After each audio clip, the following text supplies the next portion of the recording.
Hey guys, welcome to Reality Check. I'm Huang Jiyuan. We're welcoming a new guest to China, Honduran President Xiomara Castro.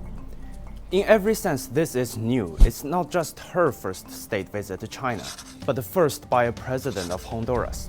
Honduras is a country that China is quickly becoming more familiar with. They established diplomatic relations less than 3 months ago after Honduras cut ties to authorities in the Taiwan region. China inaugurated its embassy in Honduras in early June, and Honduras is working to do the same. According to the Honduran foreign minister, the two countries will begin trade talks soon. This starting of relation has been very positive for Honduras because I think the Honduran people understand the important role in China in the international field. I think Latin America has changed over these years. In particular, the government of President Castro is seeking to improve and to respect that the Honduras is respected in their sovereignty, their internal decision, the autodetermination of the Honduran people. And I think this will be the pathway to development. And these principles are respected by China. Latin America has changed.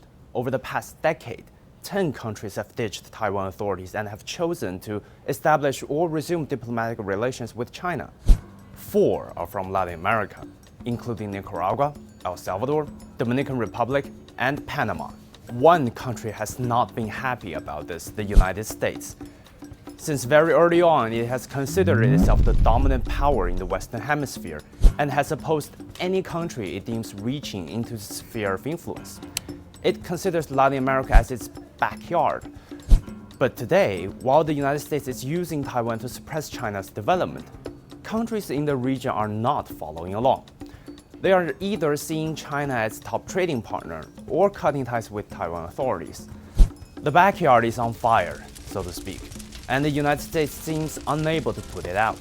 Just as China and Honduras were preparing to establish diplomatic relations, the American Institute in Taiwan accused China of making unfulfilled promises in exchange for recognition. In 2018, former U.S. Secretary of State Mike Pompeo warned Panama of doing business with China because of China's, quote, predatory economic activity. Words did nothing. This is how former U.S. Ambassador to Panama John Feely described his experience. I felt frustrated and powerless. I rang every bell in Washington that I could to try to drum up U.S. private sector interest.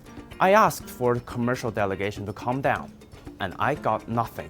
Al Jazeera made an interesting comparison. The United States spent nearly $3 trillion on wars in Afghanistan and Iraq. Nearly $55 billion were spent to support Ukraine in mere months.